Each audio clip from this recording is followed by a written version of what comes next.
I'm Larry Handley, and this is For Better or Worse, brought to you by Little Brown Dog Productions. Business restrictions regarding COVID-19 continue to loosen, but the wedding industry is still struggling. 2020 may very well end up being a year of pivoting as vendors figure out new ways to serve couples getting married. This week, we are talking to Matt Grimes of Vivid Wedding Videos.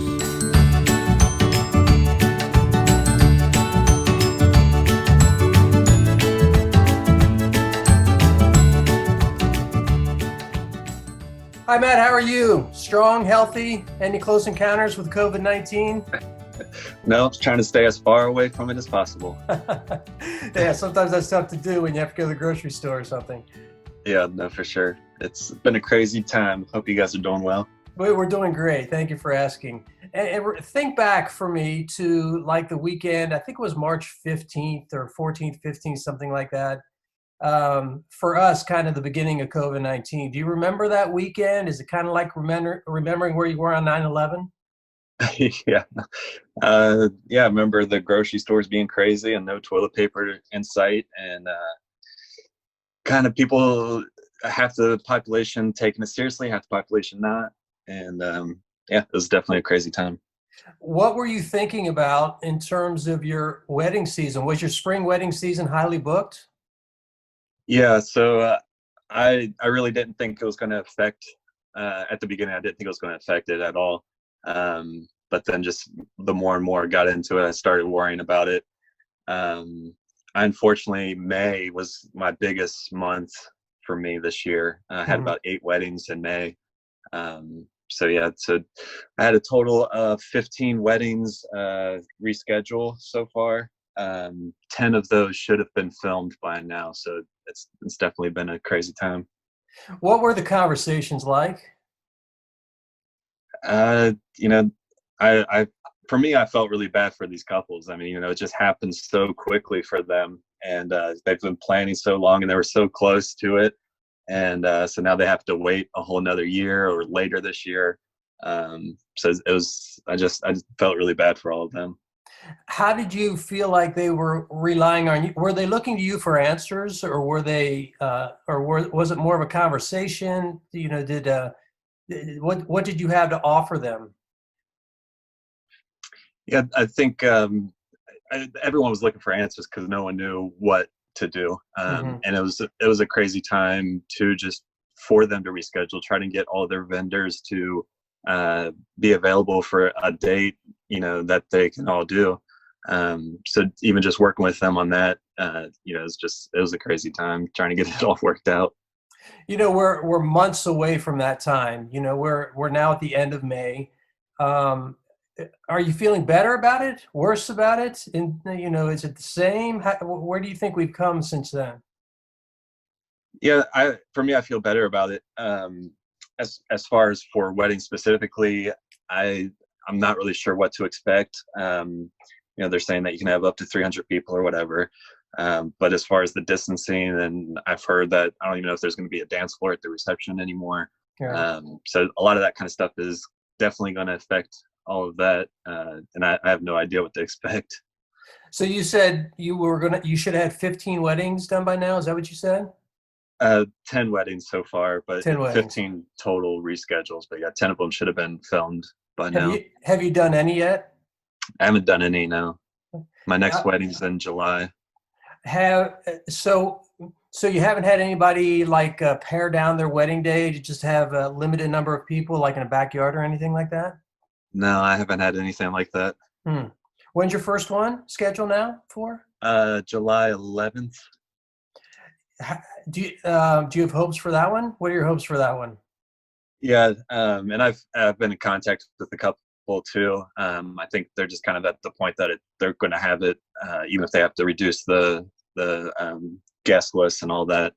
I think they're pretty strongly going to go forward with it. Now, you and I both are in the wedding video business. Have you kind of had to rethink your procedure for this July, your first wedding, your July wedding, in terms of the way you're going to do things? Not so much. I think the thing for me that I've been thinking about is bridal prep. When they're getting ready, usually it's in a smaller hotel or a smaller room.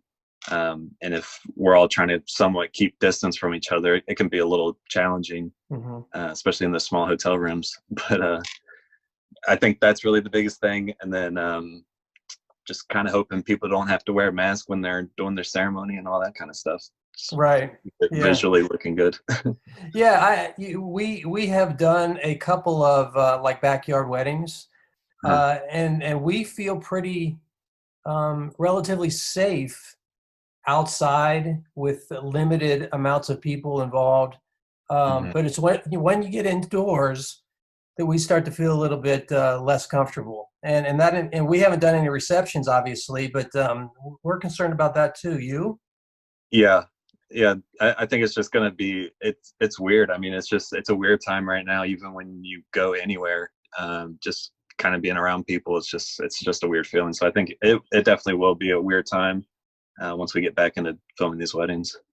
So as a business guy running your own little business like we do, have your expectations for the 2020 wedding season year, has that changed? Do you expect it to be profitable? Are you looking to break even? What are your thoughts on 2020 as a wedding year in general? Yeah, it's definitely going to be a challenging year. I've had people rescheduling. Almost half my weddings have rescheduled. I luckily have also been booking a few weddings for later this year, so some new bookings have come in. So that's been nice. But yes, from a business standpoint, I think it's going to be cutting it close as far as a profit, but I don't know. We'll have to wait and see how it goes. So of the weddings that have postponed, have most of them postponed until next year or later this year? I'd say about half booked or rescheduled for later this year, and then half rescheduled for next year. Are you, how are you handling your next year situation? Are you just simply, do you require a deposit, for example, to hold the date? Yep. So I do a deposit. It's a 50% deposit, and that's what holds the day. And then for anybody that's rescheduling due to COVID-19, they can reschedule for any date that I have available for this year or next year. No rescheduling fees or anything like that. For me, I just try to make it as easy as possible for anyone at this time. Yeah, I'm with you. It's everybody's kind of fighting the same storm, and I think it requires sacrifice by all of us. And yeah, that's kind of our theory too. We agree with that.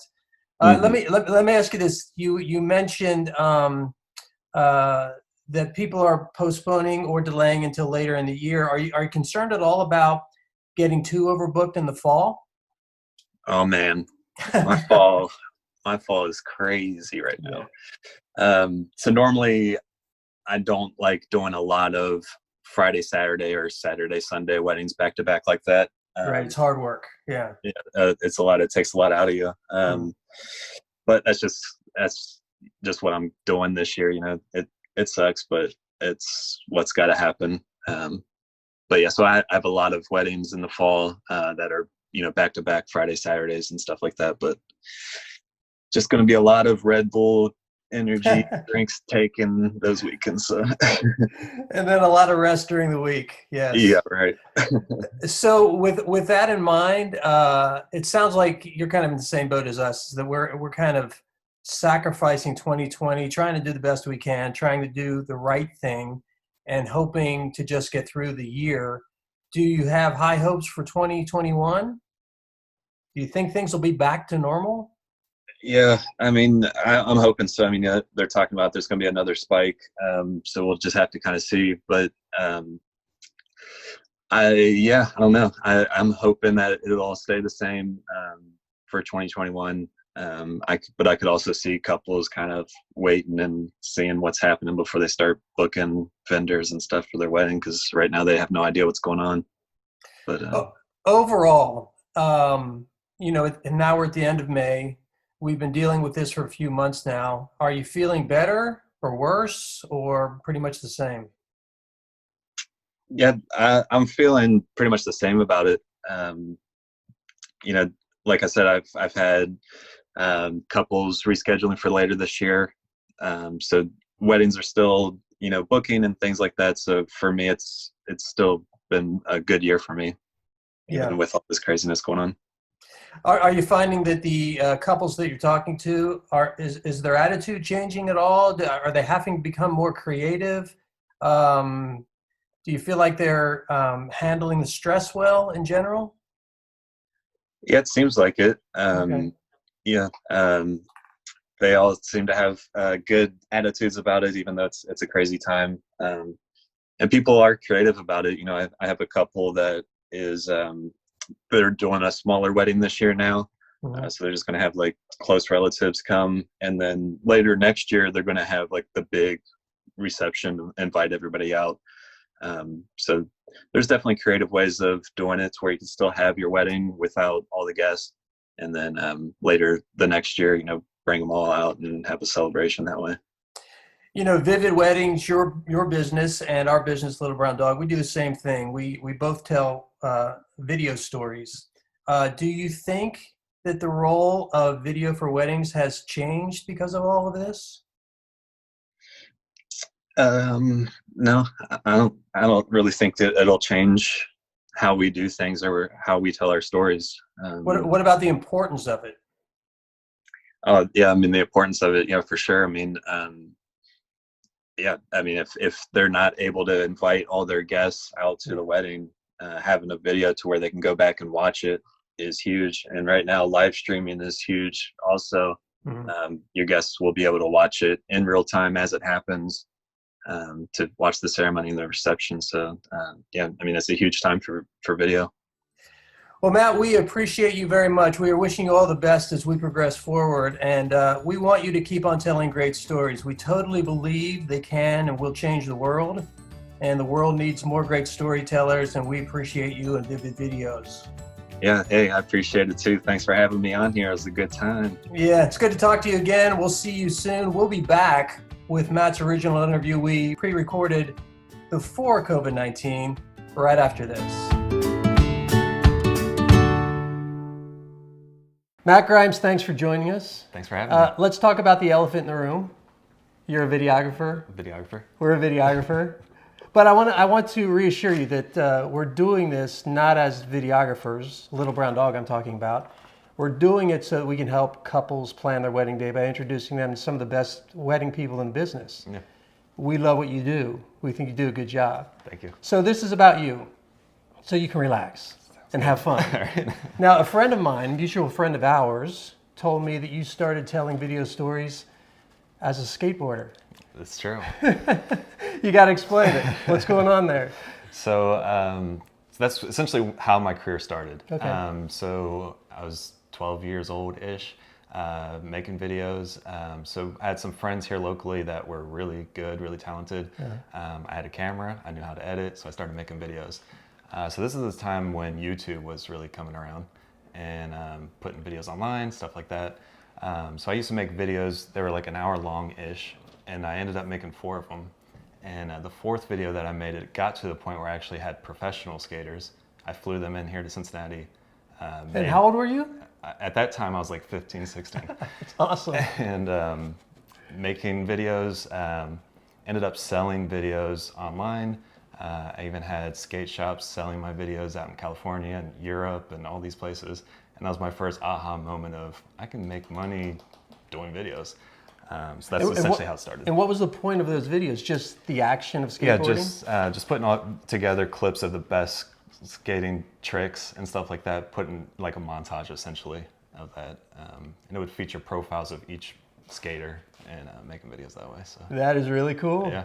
So I'm guessing you learned a ton doing that. Oh yeah, for sure. Did you, did you learn the concept of sound in your videos during that time too? Would you mic people up? I wouldn't mic people up, but as far as the editing to music, 100% was from skating. Yeah. And I still use that for wedding videos and stuff like that all the time, editing to music. I learned that really quickly back then. So how do you transition from, do you still do skateboarder videos? I don't. I retired. I got hurt too many times. Would you skate? I did skate, yeah. While you were videoing? Yeah. But I used to skate like with them. Yeah. I just wasn't as good as them. So I just filmed them and stuff like that. How much equipment did you break? Didn't really break that much. I mean, obviously, there's definitely times where I am following them, and I hit a crack or something and fall, and I've hit the camera on the ground. That happened a bunch of times. I'm sure it did. So how do you transition from skateboard videos to telling wedding stories? So in between that, I actually started a company where it was mostly business videos that I was doing, event videos, all kinds of stuff like that. The business side, it was good. I actually grew that company to where I was doing online commercials for Sour Patch Kids, Pringles, Leinenkugels beer, stuff like that. I was doing their online videos for their YouTube channels and their online channels and stuff like that. For some reason, whatever happened, things just got slow for me. And it naturally happened. I saw some friends making some wedding videos, and I was like, that looks interesting. I kind of want to try that out. And just that transition just happened perfectly at the right time to where I transitioned into weddings. Now, I know you went to school for videography. I did. At Cincinnati State? Yep. Is that what it's so Cincinnati State? So, yeah, right? yeah. So were you doing these business videos, including Pringles, Procter & Gamble, right? Yeah. Was that before you went to college? So that was shortly after. That's impressive, though. Yeah. Yeah. Those are big clients. Yeah, it was. I mean, it's kind of crazy. I was, I don't know, 23 or something like that, making these commercials for them. So yeah, it was definitely a fun time. Wow, you must have thought you had the world on your string, right? Yep. That's pretty cool. All right, so you see some friends' videos, and you think, I can do this too. Do you remember your first wedding? I do. Yep. Not who it was, but describe it for me. Were you nervous? I was nervous for sure. Did you do it for free? No, I did not do it for free. Okay, because our first videos were for free. We're just like, can we do a video for you? Yeah. Because we don't know what we're doing, and we have no, if we fail, we fail. No cost to you. Right. And we probably did 2 or 3 like that. Yeah, it was definitely at a discounted rate for Yeah. sure to get into the business, but Yeah. Did you shoot it by yourself? No, I actually had a second videographer with me on that one. Yeah. Okay. And what did you learn from that one specifically? Do you know everything? Yeah. So essentially, the audio, just how important audio is, and having backup audio. I think that was the big thing. The audio didn't mess up on that wedding, but definitely realized quickly, like, okay, if this mic messes up, I need to have some kind of backup because it's a one-take wedding, right? You can't be like, hey, can you redo your vows again? I need to capture that again. So Redundancy is key. it's huge. And when audio goes bad, it's so much more critical, do you agree, than when video goes bad. I mean, you can fix some video that doesn't look quite perfect. Audio is hard to fix. It is. It's super hard to fix. Sometimes you can't fix it. Yeah.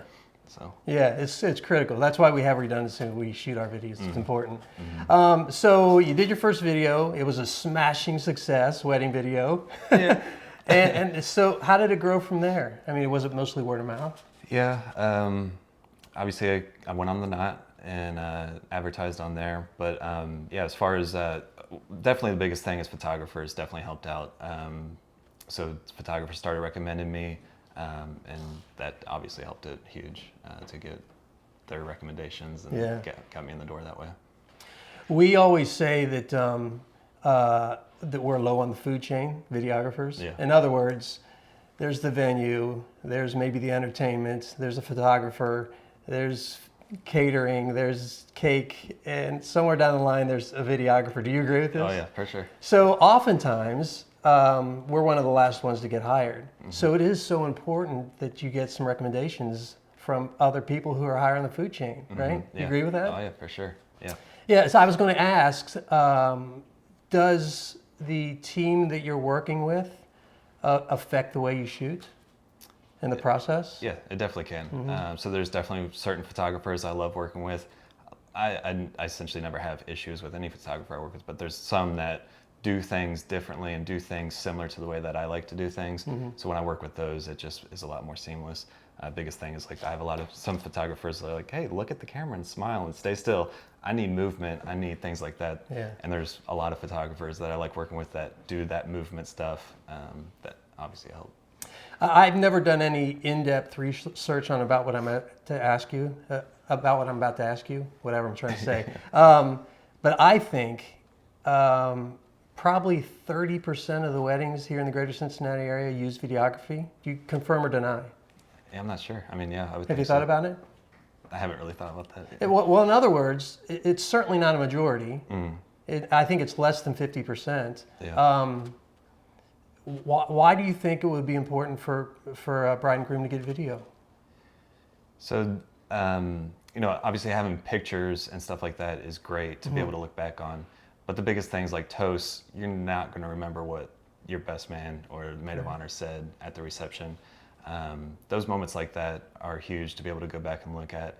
But even for me personally, I love capturing things that I know the bride and groom didn't see. They were hidden away right before the ceremony, and I caught the flower girl doing something cute or whatever it is. I love capturing those moments, and then knowing when I send them the video and they see that they're gonna love seeing that kind of stuff. I think that's some of their favorite moments. Yeah. Even when we do the videos, they'll say, "We didn't even know that happened." Right. Yeah. Yeah. No, those are great. But the trick to that is shooting a ton of video. It's a lot.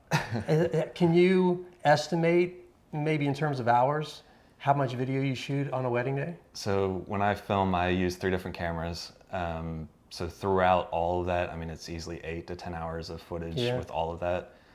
When I edit my first rough cut, it's like 6 hours long at first, and then from there I cut everything down. So it's a lot. So editing isn't about one step; it's several steps. It's multiple steps. Yeah. It's huge. We say, and see if this resonates with you. We always say that editing a wedding video is like putting a 10,000 piece puzzle together without the picture box. Yeah.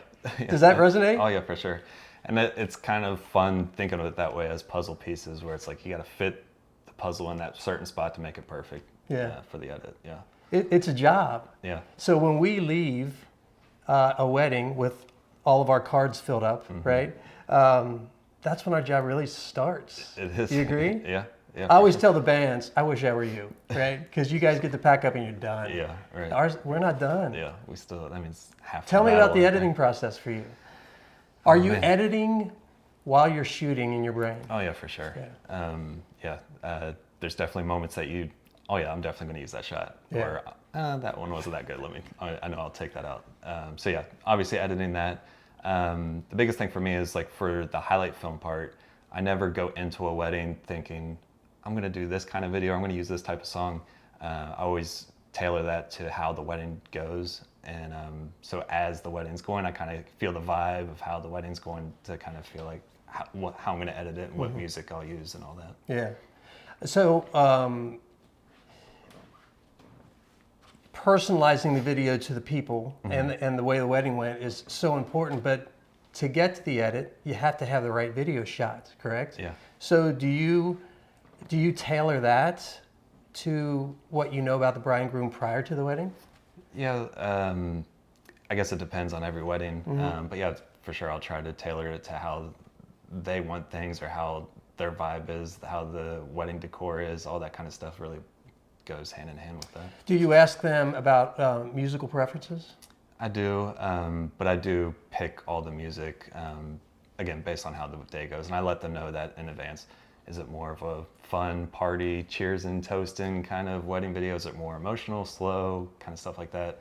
But if they have a certain preference, for sure, let me know what kind of preference they want with the video. You ever had a problem where they didn't like the music you used? No. Oh, thank goodness.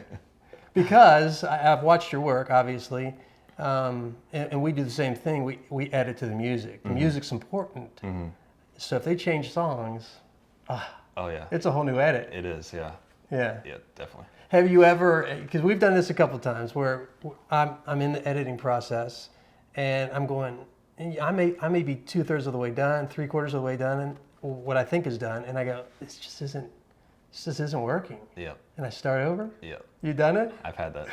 I've actually had that a lot more than I want to admit. Right, exactly. So what's funny with that though is I'll be like, it's essentially just going through the edit. So like when you pick a song, you start editing, you're like, man, I don't think this is it. Right. I still go through it, and like 99% of the time it ends up fine. And it's like, oh, this actually worked out. This actually is a lot better than what I thought it was going to be. Yeah. So you just got to work through it. You mentioned earlier about like toasts and things like that. Sometimes, let's be honest, the toasts go on forever. Yeah. Right? Oh yeah. How do you edit that? How do you get it down to something that you think they're going to love and that satisfies you too? Well, it's easy when you just cut out the groom or the best man saying all the crazy stuff, roasting the guy. You just, all right, I'm cutting that out. But yeah, no, there's definitely times where it's hard to pick what's going to be used in it. I don't know. Mostly it's just getting lucky as far as being able to edit the things out, having it all come together and still work. Yeah, just piecing it together. Do you find that the audio that's available or the video that's available is more important in the edit? Or does it depend? It depends. Yeah. I mean, audio is huge though. It is huge. It's more than what people think. And I always tell couples that with your highlight film, I mean, it's literally, that's what drives your highlight film is the audio that is in there, that from the toes to the vows to writing letters, all that. So audio is super important. Do you have them write letters? Or do you just do it if they do it? Totally up to them. Okay. I let them know in advance, hey, if you want to write letters, do it. If they're doing personalized vows, I don't feel like they need to do. Aren't those the best? It's the best, yeah. It's the best. It's awesome. Not only for our job, Yeah. but even at a wedding, if you're just sitting there as a guest, I think they're awesome. Yeah, it's Aren't awesome. they the best? It's great. Yeah. And there's obviously couples that don't feel comfortable with it, and I'm totally fine with it. Yeah, I It's get like, it too. You know, I mean, I didn't do it at my wedding, but yeah. So as far as writing letters, it's great too because we can either do it where the whole bridal party's with you, or if you want to do it just by yourself, we can do that too. Yeah. Do you shoot by yourself sometimes? So I do. It's mostly just me filming, and then from there they can add on a second videographer. How in the world do you do that? I can't imagine. Yeah. How do you get all the video you need? It's definitely hard. It's definitely stressful sometimes. But again, I have 3 cameras set up for the ceremony and the reception stuff. So I have different angles to cut to and use. But again, I still have to control those cameras. I still have to think, as I'm filming from this angle, I still have to think, what is that camera filming? Mm-hmm. So there's a lot of stuff going on when I'm filming, and it's definitely tough. But so you must glide a lot. I do. Okay. Yeah. What do you use? I use the Ronin S. Yeah. Yeah, I got it. We use it too. Yeah. It's a nice rig. It's Works awesome. Well. Yeah. So when a bride and groom, or when a couple decides Matt Grimes is our guy, what's the process look like? So I essentially just follow up about a month or 2 before the wedding. As far as I just need to get the timeline, get the vendor list, and then just a few questions based on, are you guys doing personalized vows or writing letters, all that kind of stuff. But then from there, it's just filming the wedding. We often say that, because we do an interview process prior to any agreement of any sort, because we want them to like us and think we're going to do a great job and have that trust. And we want the opposite to be true too, that we're going to be able to work well with them. Mm-hmm. Is that a process for you at all? Yeah, I always like meeting with the couple beforehand. Yeah. I want to get to know them. I want to get to know the wedding itself, but I want them to also get to know me. Yeah. And kind of show them the process, show them the videos, to make sure that we're a great fit for each other. Yeah, we think it's really important that that there are other videographers, because a couple things. One, we can't do every wedding. Yeah. Not that we have that opportunity, but we can't. And 2, maybe our styles don't fit. Oh yeah. And we love to be able to say, how about Matt Grimes? If maybe that's the situation. Yeah. Does that make sense? Oh yeah, for sure. Different price points, different styles, Yeah. all that kind of stuff. That's true too, yeah. So they decide they're going to hire Matt Grimes to do their wedding video. The end result is obviously very, very important, and you get your stuff out very fast. I do. Yeah, about how fast? So their highlight film is 1 week from the wedding, and then they get the longer video with the full ceremony, full reception. They get that within a month of the wedding. That's fast. Yeah. So you must do this full time. I do it. This is your full- job. Yeah. Yeah. Was it always your full-time job, or did you try to do a couple things? Because a lot of people do this part-time. Yeah. Right. So this has always been my full-time job. So after I graduated high school, my mom said, you either have to go to college or you have to get a job. I didn't want to go to college, so I got a job. I worked at Target for 3 months, and I quit. I was like, I want to be a movie director. I don't want to do this. So I quit. Done this ever since. Do you have aspirations to do bigger projects? So like I said, I wanted to be a movie director growing up. Yeah. It's still in there. I hope to get to that point. Right now I love what I'm doing, but yeah, it's definitely still in there. I'd love to get out there and make some movies and stuff. I often tell our people, because we do everything, right? We're the audio person, we're the grip, we're the camera person, we're the editor. We do all of that stuff, right? Yeah. In a major motion picture, all those people are separate. Couldn't imagine. I couldn't imagine, but it's also why motion pictures cost millions of dollars, Yeah. right? And our wedding videos do not, Yeah. right? But it's a great opportunity to learn, isn't it? Oh yeah. Yeah. It's amazing what you learn when you have to do it yourself. Yeah. You can learn everything. DP, your edit, directing, everything. There's a ton of pressure there, though. Yeah. Do you feel that pressure every wedding day? Or have you gotten to the point where it's just... So I feel like I'm at that point where I'm confident enough to know things to do, but obviously it's that stuff that's in the back of your mind that you want to make sure you're not missing shots. You want to make sure everything's good. But yeah, I'm at that point where I'm confident enough where every wedding I feel good. The beautiful and the horrible part about weddings is that it's one take, man. Yeah. You can't say, hey, I missed the kiss. Could you guys go up there with all the audio and do Yeah. that again? Right. Yeah. Is that the pressure? That's the pressure for Yeah. sure. The ceremony and the reception, I'm sweating the whole time, to be completely honest. It's tough. So on a July 95-degree day, It's the worst. Yeah, it is the worst. Yeah. It's quite frankly, I've learned to love fall and winter weddings because of that. Really? Yeah. Is it true? Yeah, you feel less stressed. Yeah. You're not as hot. Right. you No, know? it's true. So social media reviews are very important. What we do. Yeah. You have plenty of them. I read them. They're great. But I'm going to give you the opportunity as the owner of Vivid Weddings to tell me what the ideal social media review would say. Ooh. What's important to you for the experience of the bride and groom?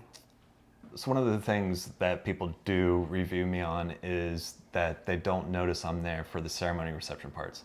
Obviously, you're going to know I'm there for bride prep and all that kind of stuff. But the ceremony reception part for me is important. Like, I don't want to be an interference to your guests, to you guys, or anything like that. So I'm zoomed in, I'm like in the back, and I'm staying out of the way as much as possible. So that's a huge part for me, is so that they don't really notice me there. But then other than that, just, hopefully that they like the highlight film, hopefully they like the longer video and all that.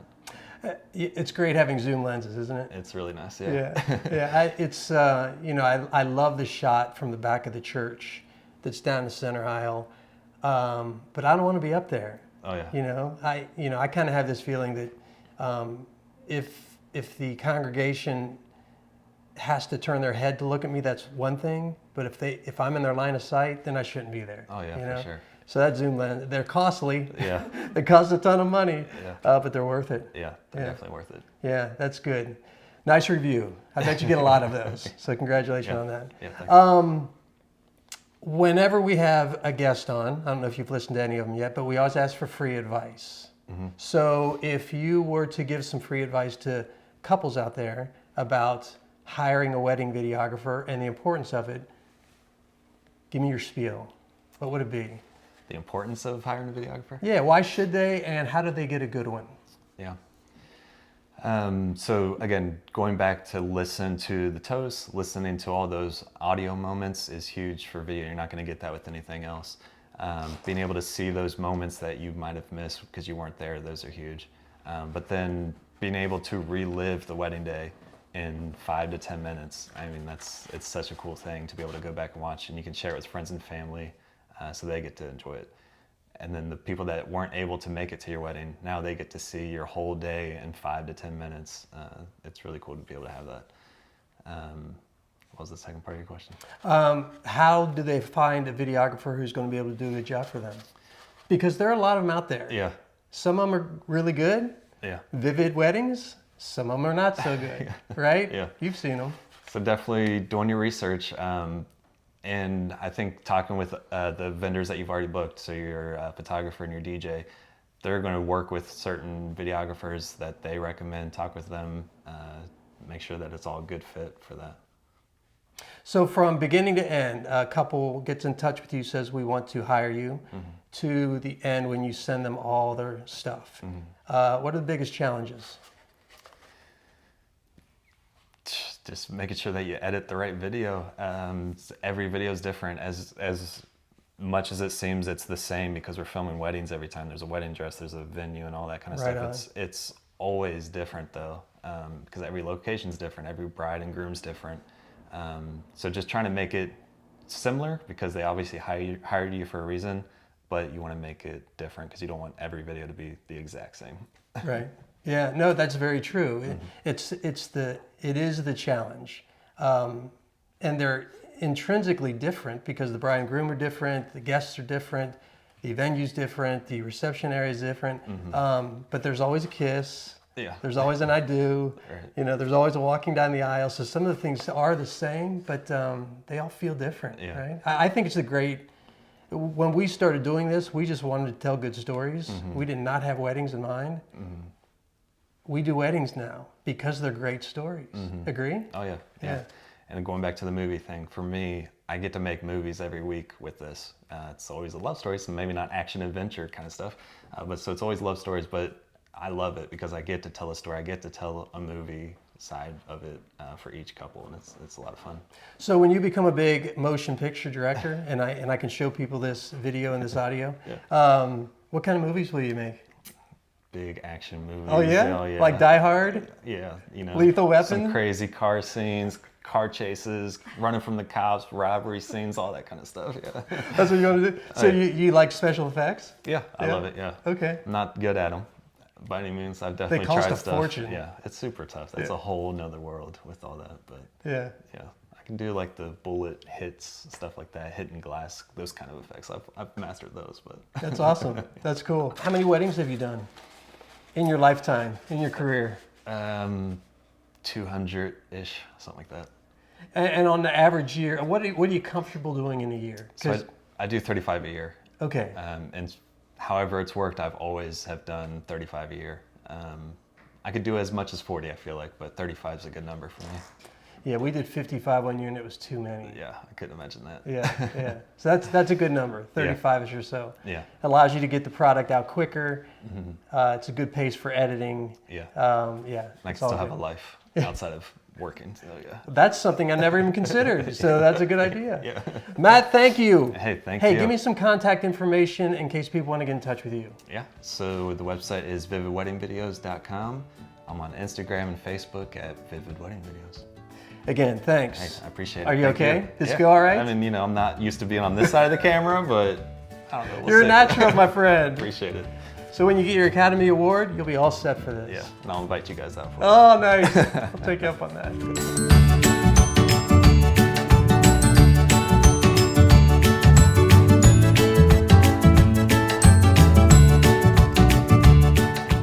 Thank you for listening to For Better or Worse, produced by Little Brown Dog Productions. Until next week, we're praying you stay well and happy planning.